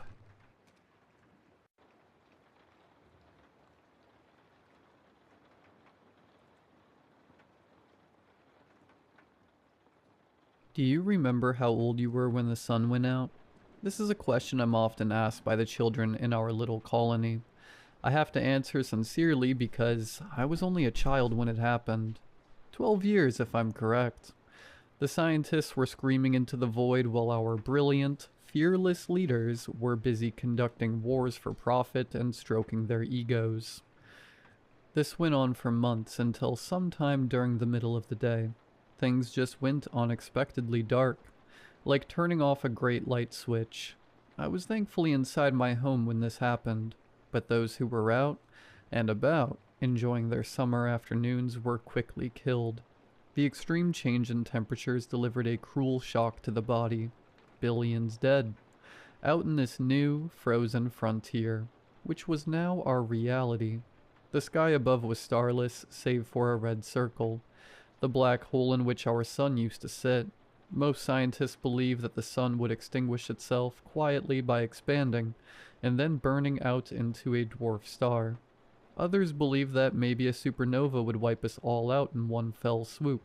A big bang. Just like how it was in the beginning. Instead, we were given the scientifically impossible third option, and now we're stuck here in the dark waiting for the black hole to swallow us. No names were given to the black hole's creation, but some have dubbed it the darkening, or the Great Blackout. Governments tried and failed to contain the public outrage over the events. When people learned that the scientists weren't faking it or part of a hoax, they turned on the very people who fed them lies. Podcasters, celebrities, congressmen, and presidents were all treated alike. Rather than waste materials on them, they stripped them of their clothes and sent them to walk into the freezing dark until they couldn't anymore. Humanity tried for a brief moment to try and combat the black hole, but it was an almost scientific impossibility. In the wake of the events, tribes were established. Another thing that scientists weren't counting on was all of the leftovers here on Earth. When they hypothesized about the sun's extinction, many believed that all of humanity would be wiped out instantly. Yet, defying all odds, we still stand here alone at the edge of the universe. I wish I could tell you that we all came together in one big humanitarian force, but we had far too many differences to live amongst each other. Our group lived by a great river, surrounded by trees. I wish I could tell you where exactly, but maps are useless in the dark. We're Americans, or we're people who live in what used to be the United States. Now we're Prometheans, named after the defiant god who gifted fire to mortals. The name fits since we trade in firewood and other tools that keep people warm. We're surrounded by many different tribes, but we stay vigilant. We've built a large fortress of wood. You never know how large it truly is until you leave the settlement for yourself and look back at it. When the torchlight illuminates it, it's like a castle. Prometheus is a grand fortress. and many of the guards pull their weight in order to ensure everyone's safety. The woodworkers wear their layers and head out to hack away at the wood surrounding us. Meanwhile, the scavengers branch out and travel light to try to find whatever might be left behind in the dark. However, there are those of us who stay behind to feed the fires, treat the sick, feed the hungry, and educate the young. I'm a chronicler, trying to write down what was and what is. I work under a candle, writing in my books for hours, and then putting them into the great library for those to read. I write fiction and non-fiction, both a combination of world history that I've gathered from old books, films, and memories. They're nothing more than imitations, but they're written thoroughly enough. I'm old now. I've not kept track, but my hair has gone gray, and wrinkles have appeared on my face. The average day involves me waking up, going to the communal kitchen, grabbing breakfast, going to my study, and writing in my journals until my hand begins to seize and cramp. Yet these past few weeks have been marked by the strangest and most terrifying moments I've experienced since the sun winked out of our lives. It began with a raid. There were 3 loud bangs from across the river, and out into the sky we saw these massive flares burning bright. The younger ones were in awe of it. They'd never seen anything burn so brightly in their lives. Below the glow, the guards spotted dozens of armed men and women storming the fort. Some had guns, most had arrows. The alarm bell was rung. It was the first time in years it had been rung, and this time it was an all-hands-on-deck situation. I was fortified along with the elderly and the children, deemed too weak to fight. I scoffed at it. I still had fight in me, but I didn't speak against the word of the council. From within the locked doors we heard shouts, screams, and for many of the young children, their virgin ears heard the sudden, foreign loudness of gunfire. It went on for hours, but we finally heard the sound of a knock from the outside. 5 sharp knocks were the signal that all was clear. I opened the door to see Henry, a scar cut from the top lip all the way up to his temple. He slurred his speech due to the injury, but he was lucid. "Battle's over. We won. 17 of us are dead." We emerged and saw that some managed to get in. One of them somehow managed to ram the front gate down. The torchlight, as well as the great fire in the center of Prometheus, showed us the flickers of the aftermath. Bodies bloodied, mangled, and our ordinary little community was thrown into disarray. The council members, the ones that were left, were judging the prisoners of war. One by one, they were stripped of their layers and sent out into the dark, their teeth chattering, their bodies seizing up from the cold, and all of them were weary, slender, and tired. In another life, we would have taken them in and broken bread, yet they spilled blood, and we responded in kind. Cruelty begets cruelty. This is the way of the Great Blackout. As they marched out into the dead, frozen earth, I caught a glimpse of the black hole illuminating the blackened sky. I wondered how long it'd be before it swallowed us up. What would it feel like? Would we notice? Would we even care? Their naked bodies disappeared into the void of the dark as they left Prometheus. Certain, painful, and sudden. Or so we thought. I was taking a break from the studies in the courtyard, next to the fire and drinking hot coffee. A delicacy in these times, but as the sole chronicler, I had privileges. Besides, my home was the smallest of Prometheus after all. I was there sipping away as I thought about what my next book should be. Momentarily, I gave thought to retell mankind's foray into space travel with NASA's trip to the moon. Yet how would this be received by a generation that's never even seen the moon in the sky? To them, it's as made up as the fairy tales I've written down. So I pivoted and instead changed the subject to fiction. In my years as a scribe, I've written down the works of Tolkien, Howard, Sanderson, and Lewis. But there was something that always recurred to my mind. A story called The Buried Giant. But when I read it as a boy, most of Ishiguro's work flew past my mind. However, long after reading it, it kept returning to my mind. I sipped at the coffee and grunted in agreement to myself. I decided that it would be my next story to retell. I just hoped I could remember it all. As I was returning to my study, my arm was caught by Reginald, a guard of great height and member of the council. I greeted him, but when he didn't greet me back, I knew something terrible had happened. I questioned him. "What is this about, Reginald?" "Reggie, please, but I need your help." "With what?" "We need you to write down something that our men and women have seen beyond the gates over the past few days." I did not disagree or fight back. It was my job to take down history and such. I followed Reginald to the barracks, which were lit with torches, their orange glow illuminating the room with dancing flames. Before me I saw the troop. Their expressions were hollow and haunted. Guards, woodsmen, and scavengers alike were all distinctly void of humanity. Reginald patted my back and cleared his throat to get the attention of the men and women. He gestured to me and said, "The chronicler will see you now." Reginald set up a table and 2 chairs opposite each other. He even fetched me fresh pages and pencils to write with. The first guard to speak was a woman named Hannah, who was in her 30s or so, with long blonde hair tied into a bun, so tight that it stretched her forehead. Her knee bounced rapidly as I was sharpening the pencil, and when I reassured her that there was nothing to worry about, she gave me a look that still haunts me to this day. I told her to begin. "I'm Hannah. I'm one of the woodsmen, and—" She stopped, wafting away tears in her eyes, and continued, "I've seen things I can't explain." "It's okay," I reassured her. "You're amongst friends and allies now." Okay. I was holding the lamplight to make sure that we were striking true against this tree we'd found. A large oak. It was easy to cut into it. I knocked my fist against it and it was hollow, easy cut, and perfect for burning. I told Alec to start cutting by hacking away at it with an axe. The 2-handed saw would come later. That's when I heard something behind me. Something was running in the woods, in the dark. I turned with my lantern in hand, and I saw something ducking behind one of the trees far, far away. I could barely see it because the lamplight can only stretch so far, but...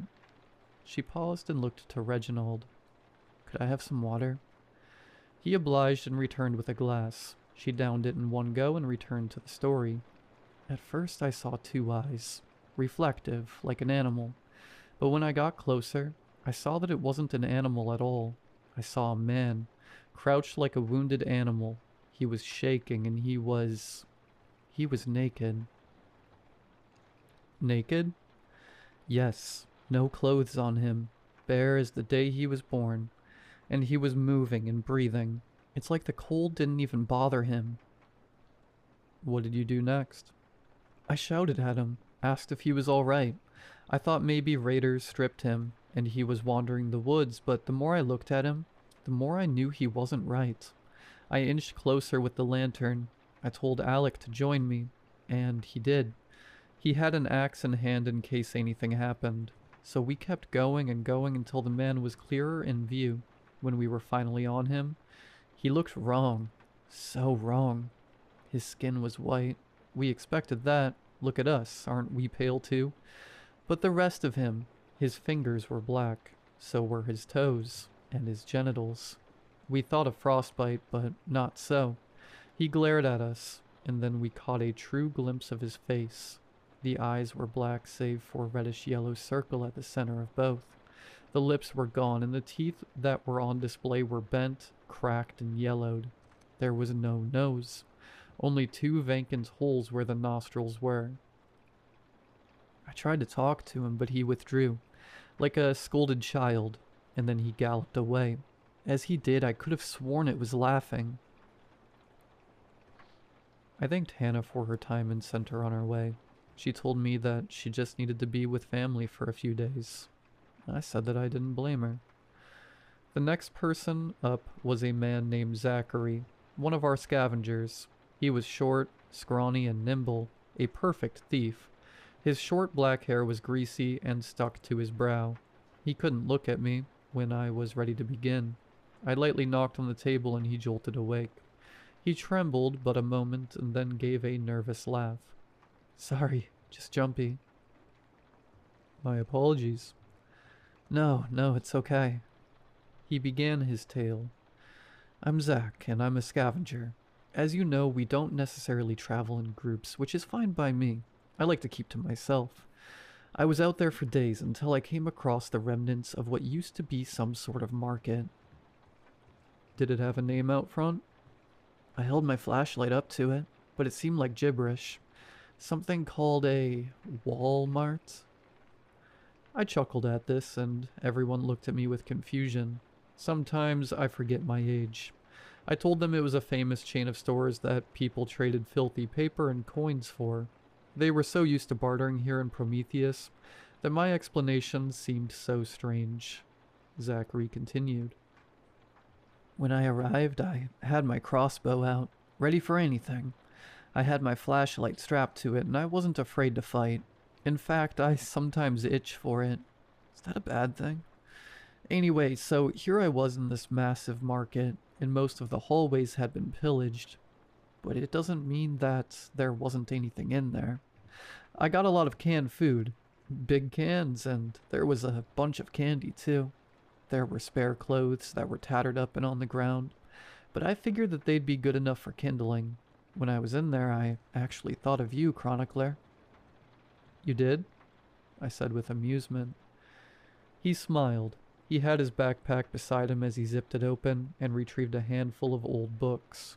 They were weathered, and the pages yellowed, but all were intact. I looked through them and saw that he'd collected The Stand, the Holy Bible, Books of Blood, and the Odyssey.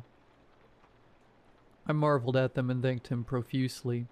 Zachary smiled, but then soured as he continued his tale. It doesn't take a lot to scare me. I was jumped one run, and I didn't even flinch. I knew what to expect out there. People's desperation makes them dangerous. I should know. I've seen cannibals feasting on a fresh kill, and I've seen dead families on the side of the roads. But nothing like this. Nothing ever like this. I heard someone whispering. It was far away from where I was, but I knew the sound. It was like someone whispering too loudly. I put a bolt in the crossbow and tried to hone in on it. Try to get the jump on it before it got the jump on me. You understand, right? Of course you do. I turned off my flashlight and kept my hand against one of the shelves to figure out where I was headed. I followed it until the whispering got so loud that I could actually make out what it was saying. He stopped and rubbed his eyes, maybe wiping any tears that were about to form. He exhaled with a shaky breath, and when Reginald asked if he wanted anything to drink or to calm him down, he refused. He just sat there, lost in thought, thinking that maybe our little interview was over, but I pestered him. What did she say, Zachary? He sniffled and cleared his throat. They said, do they know that they'll be dead? Over and over again. When I put my flashlight on it, it was a woman, or what I thought was a woman, holding a child. She was naked, and her lips were gone, and... Hell, you heard Hannah talk about it. Even the baby she held looked like it, all white and shriveled with black extremities. And what did you do then? I ran. I didn't even shoot the thing, I was so scared. Does that make me a coward, Chronicler? I mean, is that how you're going to write me down as? I calmly reassured him that this little instinctive action of his simply made him human. He was no coward. He was scared and wanted to be as far away from this creature as possible. I told Reginald that I wanted a short break so I could thoroughly write down everything I've learned so far. I gathered down the accounts to the last detail and fleshed them out as best I could into something that resembles a historical account. But I had no idea how to properly describe these ghouls, these almost zombie-like beings that were described by both Hannah and Zachary. When I talked to them, they were terrified, and 100% certain of what they were telling me. I had no reason at all to doubt them. What use is there in lying in a world like this one? What would they gain? Perhaps they should stay nameless. These things, whatever they are, I returned to the room and took my place at the table. A guard was next to give his tale. A stout man by the name of Nicholas. His beard was wild, his hair unkempt, and unlike the others, he stared at me with confidence.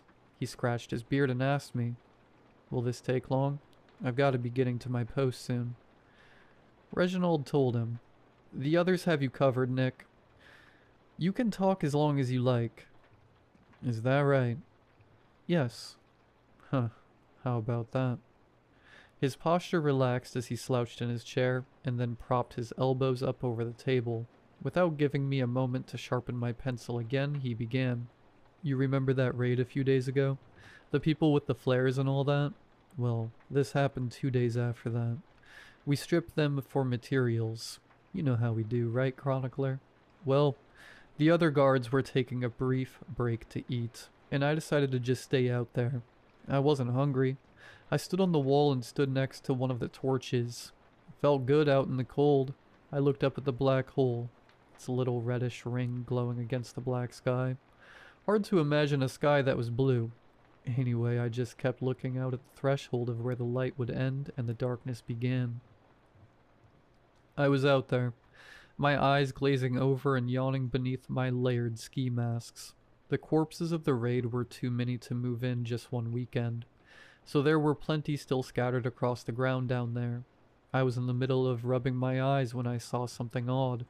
All of the bodies were gone, and standing at the threshold of light, as you might expect, he gestured towards Hannah and Zachary behind him, was one of those things. White, naked, blackened fingers, feet, dick, and balls. It came closer and its face came into the light. This one didn't have hair, just a crackly, bald scalp. The eyes, man, they freaked me out.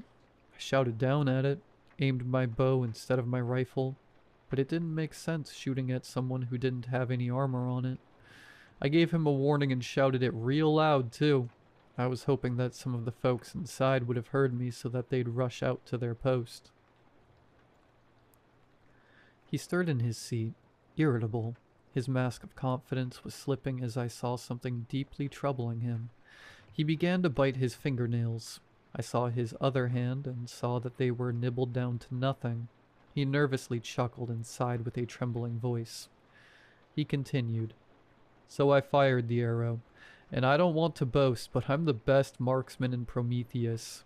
So when I tell you that when I saw him still standing after I fired, I thought that maybe something was wrong with me. Maybe a cold chill made me lose focus or something like that. So I drew the arrow back again and fired. This time I fired at something wider, his chest. Nothing. It kept walking, and I knew that I had shot it square in the chest. As it got closer, I noticed that my arrows were sticking out of the ground, right behind where he had been walking. I hit my mark. The quivers were sticking out of his right eye and one of his nipples.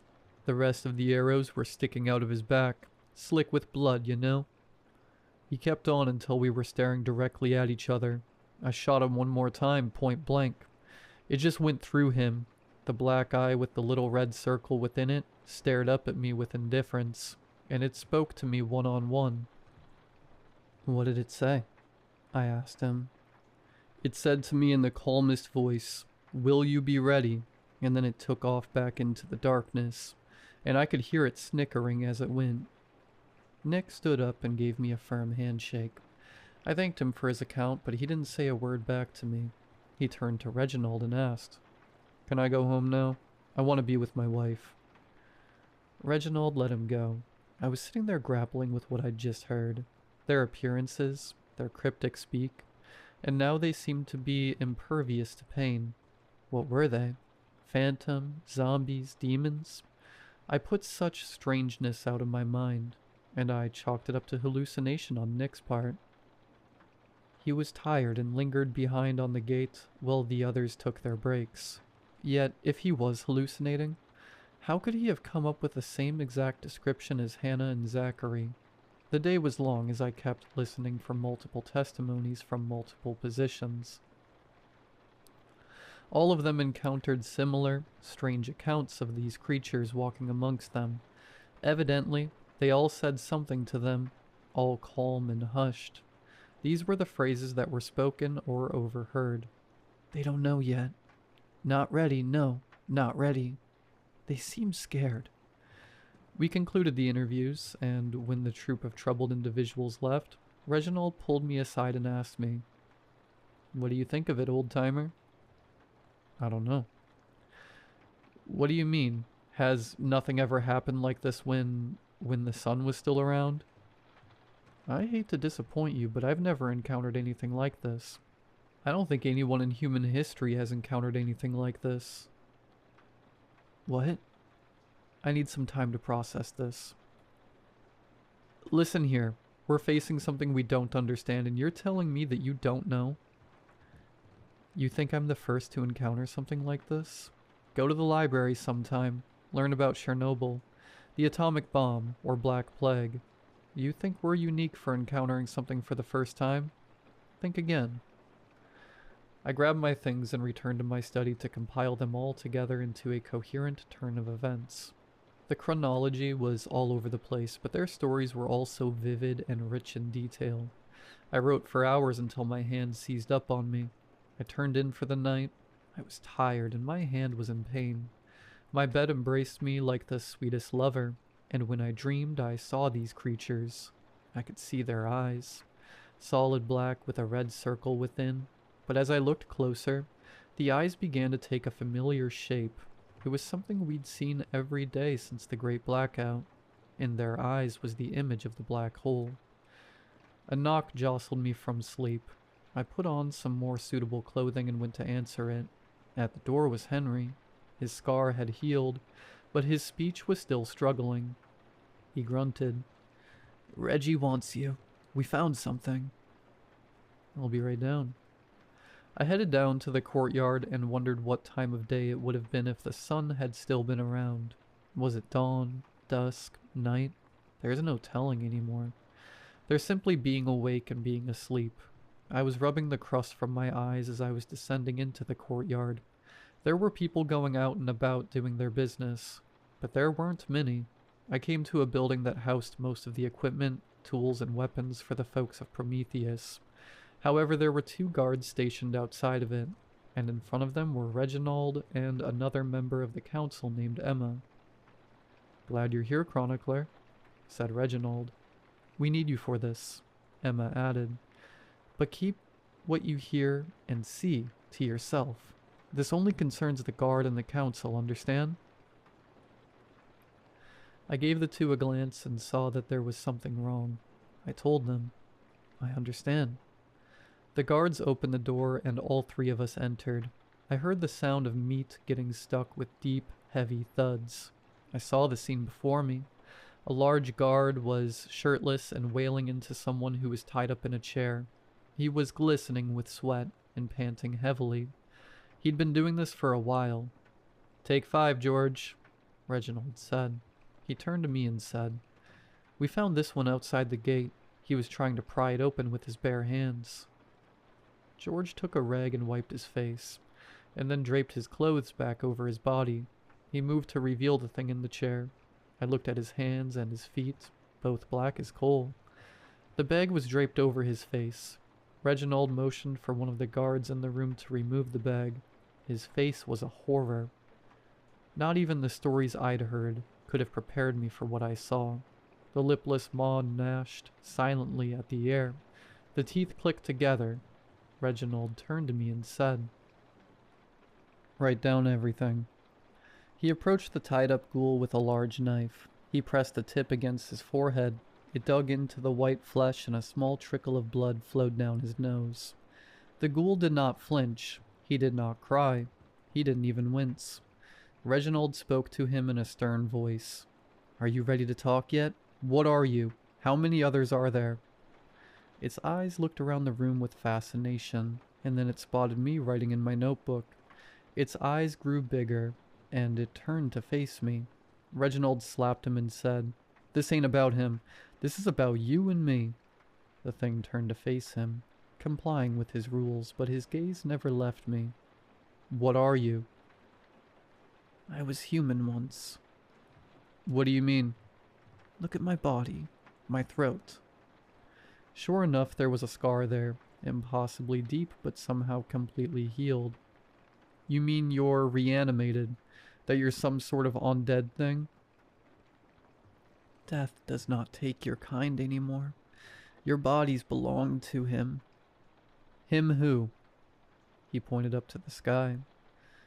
You call him a black hole, but he's so much more. Please elaborate. He is everywhere. When a sun dies, it spreads us to planets like yours. Sure. Reginald takes the knife and plunges it into his thigh. Blackened blood spurted from the wound and splattered onto the wooden floor. No reaction from the man. He kept speaking. Before devouring a galaxy, you must first conquer it.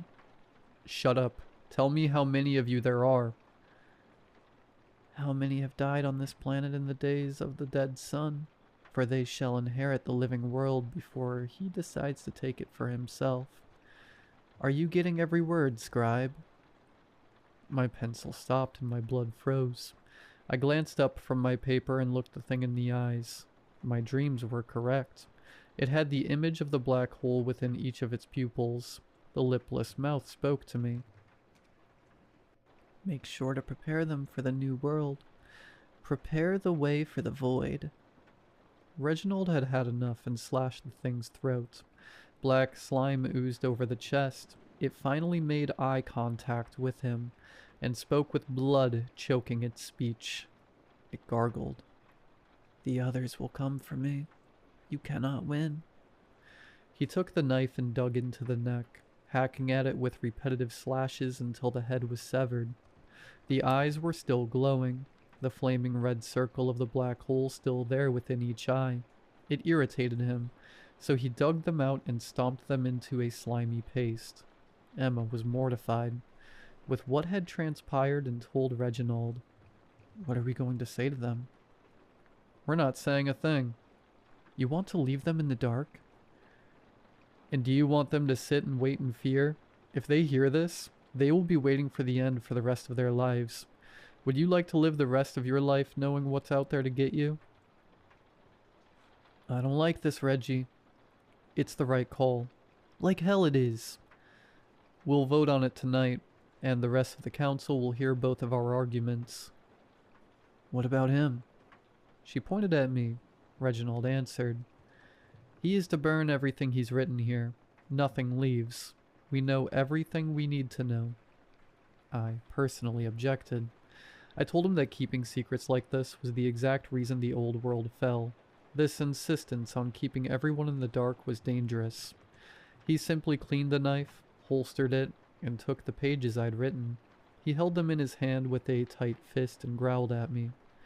You think that because you've seen the sun that you're special? That your age and your role in Prometheus give you domination over the council? Reggie, don't, Emma called. It was too late. He shredded it in my face and threw the remnants into the creature's blood. The black liquid soaked into the pages. The guards were dismissed, and Emma and Reginald stormed out, shouting at each other. I sat there transfixed by what had just happened. I felt sick, like I'd seen history repeat itself once again. I went to the mess hall and asked for an extravagant meal.